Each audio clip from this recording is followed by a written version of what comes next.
Bueno, yo actualmente vivo en Colombia, Ujú.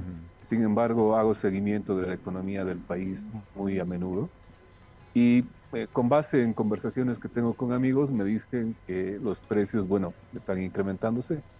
Y ahí me surgió la duda de cuáles son los precios que utiliza el INE para calcular la inflación.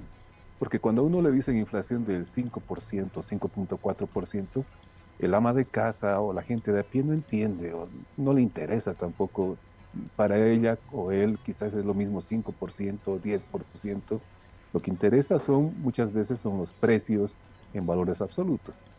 Por tanto, entré a la página del INE, ellos publican esta información y publiqué, bueno, los precios que usted ve ahí en las redes, Ujú. donde ahí claramente se ve que los precios que utiliza el INE para calcular ese porcentaje parece que están debajo de los precios que observa la gente. Ahora, es importante mencionar que estos precios son a septiembre de este año. Ujú. Habrá que ver los precios a octubre que se publicarán una vez que termine el mes para ver el impacto, digamos, de los bloqueos y todo ello. Sin embargo, parece que estos precios no reflejan, digamos, lo que la gente está viviendo. De hecho, uno de los precios que me llamó la atención es el precio de la gasolina, que según la ley está en 3 bolivianos y algo, pero yo sé que la gente está comprando a un precio más alto. Entonces, realmente una cosa son los precios de pizarra que le llaman y otra cosa son los precios que enfrenta la gente. Esa fue, digamos, la Sí. motivación que tuve para hacer la tabla que usted ve ahí. Además de la gasolina, Mauricio, ¿qué otros precios le llaman la atención en diferencia? Bueno, hay el precio del pan, el pan de Ujú. batalla, el pan marraqueta, que también está, digamos, congelado. Eso me llamó la atención. Y el precio del arroz, el precio de la carne. Parece que son precios que están por debajo de lo que están enfrentando las personas. En la tabla del INE probablemente, como usted dice, están congelados, pero en la realidad van fluctuando hacia arriba algunas semanas, por ejemplo. Claro, hay un componente político aquí también, ¿no? Porque si el INE publica que, digamos, el precio en el mercado negro de la gasolina, del diésel, está en 6 bolivianos, entonces claramente puede entrar en conflicto con lo que, digamos, menciona el marco legal vigente en el sector de hidrocarburos. Entiendo también la posición del INE, pero muchas veces se necesita mayor transparencia, digamos, para ver qué es lo que estamos enfrentando. ¿Por qué esto es importante? Porque hay muchos contratos de salarios, hay muchos contratos de compra y venta que utilizan la inflación como un criterio de actualización. Por eso, entonces, este porcentaje en otros países es muy importante y en nuestro país también. Seguramente hay contratos que se actualizan por inflación. De hecho, los índices del Banco Central también lo hacen así. Sí. Ahora, Mauricio, sé que usted hace un seguimiento de la economía boliviana y hay sectores que están temiendo que este año se llegue hasta fin de año a 7% de inflación, hasta 8%. Por otro lado, el crecimiento económico del país acaba de salir una nueva proyección del FMI, 1,6% previsto para este año. ¿Cómo está viendo ambos indicadores que son tan importantes?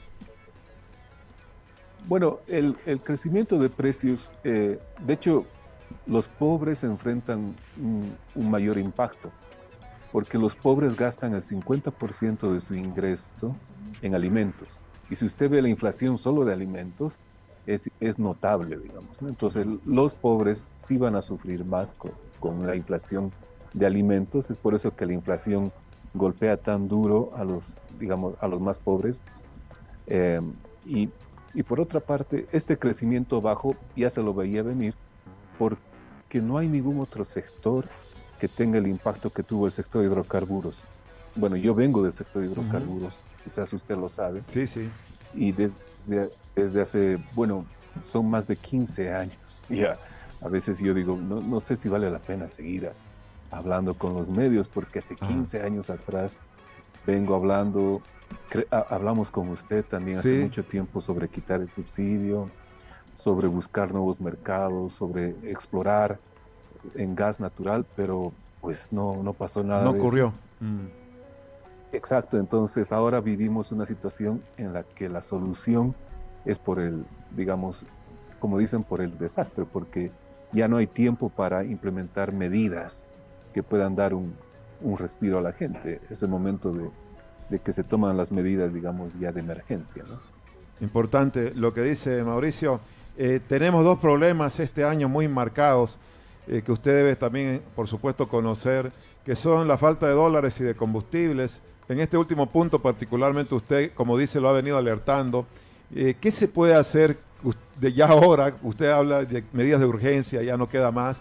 Por ejemplo, en la falta de combustibles. Y si nos puede dar alguna idea que pueda tener sobre el tipo de cambio, la falta de dólares. ¿Cómo no? Bueno, yo creo que esto es como cuando el paciente está enfermo, se necesitan medidas de corto plazo, de mediano plazo y de largo plazo. Porque el paciente necesita estabilizarse lo más rápido posible, ¿no? En este momento el paciente está con serios problemas. ¿Cuáles son las medidas de corto plazo que considero se deben hacer?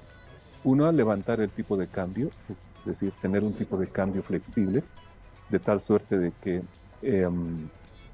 refleje las condiciones de mercado. Un poco lo que hacía el Bolsín hace un tiempo atrás. Sí. Entonces, es necesario, y el mercado ya está señalando que el precio del dólar está en el orden de 10. Eso devuelve la confianza.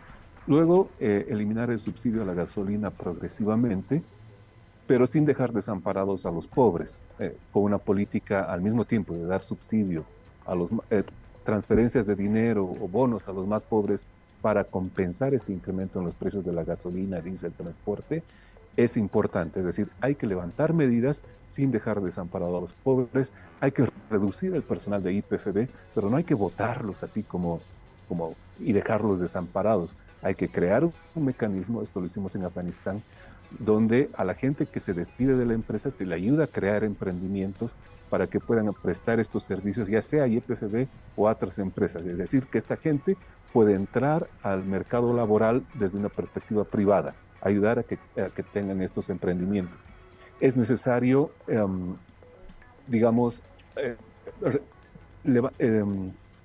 fomentar las exportaciones de alguna forma, eliminando digamos, los requisitos que necesita un exportador para tal fin. Eso en el corto plazo se necesita inmediatamente. En el mediano plazo es necesario fomentar el turismo y todo aquello que nos pueda traer dólares. Es necesario hablar con países amigos, es necesario dejar los egos a un lado y decir, bueno, vivimos otro sistema económico donde el sector privado tiene mayor capacidad de absorber a los más jóvenes. Mi percepción es que en este momento el Estado ya no puede contratar a los jóvenes que salen de la universidad, de los institutos. ¿Por qué? Porque ya no tiene dinero. Entonces es necesario potenciar el sector privado para que el sector privado, digamos, contrate a estos jóvenes. Quienes están sufriendo más con un sistema estatal son los jóvenes que si no van a pintar calles o si no se adhieren a un partido político, no consiguen trabajo. Entonces, es necesario disminuir las trabas institucionales para que la gente pueda hacer emprendimientos. Es necesario abrir las puertas al sector privado. Eso en el mediano plazo. El sector privado tiene que entrar fuertemente a la economía. Y en el largo plazo es necesario fomentar otras industrias y disminuir potentemente el tamaño del Estado. Y dejemos de evaluar un proyecto como el litio, por ejemplo, en función a cuántos impuestos genera, sino evaluar los proyectos en función a cuánta mano de obra genera, cuánta inversión genera. En este momento nuestro problema es cómo financiamos un Estado que está bien gordo. Entonces queremos aumentar impuestos. No, lo que hay que hacer es un Estado más delgado, más en forma, que necesite menos impuestos de la gente y que la gente pueda, digamos, a través del sector privado, generar estos empleos. Esos son a grandes rasgos como yo veo medidas de corto plazo, mediano plazo y largo plazo para levantar a la economía boliviana. Muy interesante, Mauricio. Con la serenidad que usted plantea en un momento tan complicado para el país, por supuesto, son sugerencias para ojalá que la tomen en cuenta esta vez. ¿Está trabajando en Colombia ahora? ¿Cuándo vuelve para Bolivia? Sí, por temas de trabajo, todavía no sé, por temas de trabajo. El año pasado estuve viviendo en Uzbekistán, después viví en Turquía y ahora, bueno, estoy en Colombia, siempre por temas de trabajo, pero no pierdo de vista lo que está sucediendo en el país, porque como con usted lo hablamos hace un tiempo, ya lo anticipábamos y lastimosamente se están cumpliendo, digamos, los pronósticos desalentadores que hicimos hace un tiempo atrás, ¿no?